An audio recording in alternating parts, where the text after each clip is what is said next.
So if you're into spirituality or manifesting, you've definitely heard the phrase, you are what you attract before. And while I know there is some truth in it, speaking energetically, I do think it can be a dangerous little statement because taken too literally, it can allow you to blame yourself for someone else's poor behaviour, which is something I definitely did when I first got into spirituality, manifesting and self-improvement in general. Because that phrase made me think, oh, look, I've got all the power. I can change what I attract by vibrating at a high frequency. But in reality, that's not fully the truth.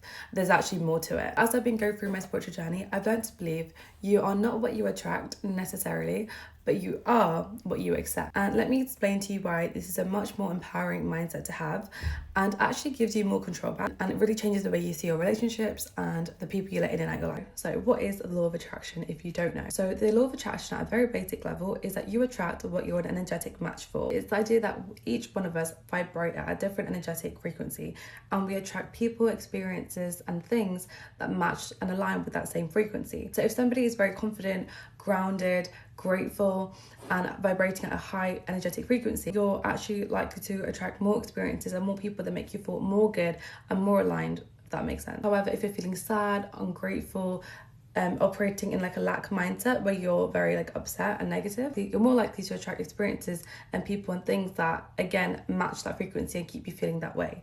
Does that make sense? It's kind of like saying everything externally is a mirror of what's going on internally. So if you're not attracting good people, something isn't quite right inside. That's the kind of idea it is, generally speaking, but there's obviously a lot of nuances into that. So it's the idea that we draw in what we're an energetic match to. And so if you're vibrating at a high frequency, you will attract good, positive experiences, good people, good things, etc. So on the surface, that sounds pretty good, right? However, in reality, you don't always attract things that are good for you, even if you've done the work. In reality, you're always going to attract different energy. I think of the analogy of the light bulb and the moth and the flies.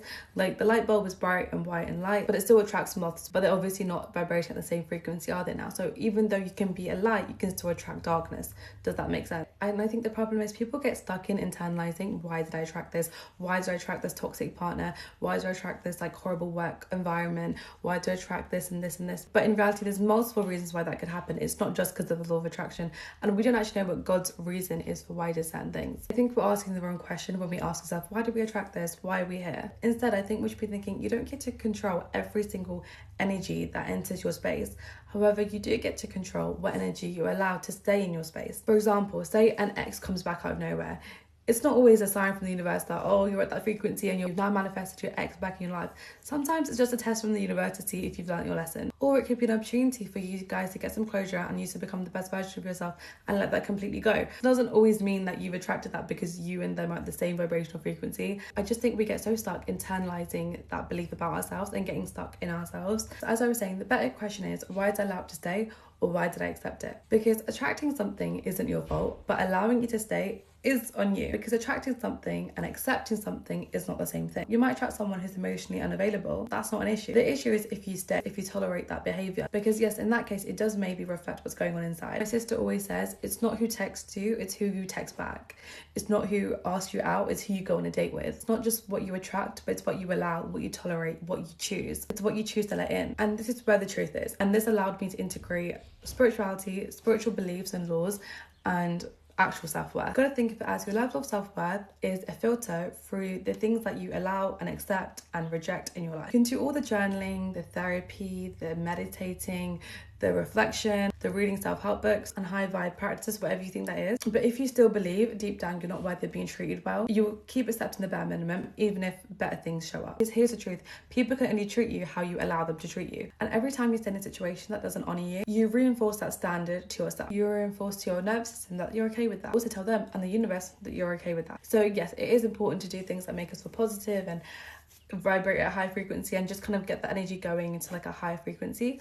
However, don't think that's the reason why you're attracted so and so person. So yes, raise your vibrations, but more importantly, raise your standards. That is the most important thing. There's so much power in removing yourself from a situation and being like, whoops, I don't know why I attracted that, but I know I won't allow that, therefore I'll remove it. I think that's just a better way to build self-trust, integrate the lessons that we've learned from past experiences, because it's not just a switch. It takes time to integrate these lessons and evolve as a person. To be honest, next time you're in a bad situation, stop trying to tell yourself that you've attracted this and it's your fault and oh no, and run on like a new healing journey. Instead, just let it go.